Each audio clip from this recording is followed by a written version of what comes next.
Gelagat Datin Alia bila dah lambat. Sempat lagi buat video bawa bekal kakak masak, mi soto dan kari ayam.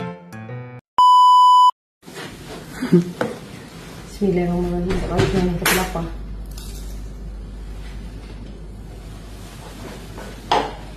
Sebelum nak pergi rancangan pagi, saya kena makan dulu. Ini lauk raya kakak saya masak. Tak tahu lah sempat ke tak sempat lah. Saya suka makan kari dengan nasi impit macam ni. Okay. Lepas tu saya suka letak lah, nampak lagi rancangan pagi ni aku dah lambat ni. Boleh pulang dia buatkan lepas tu. Dia sampai tumbuk kakak saya. Tak kat sini. Nak alang macam tu.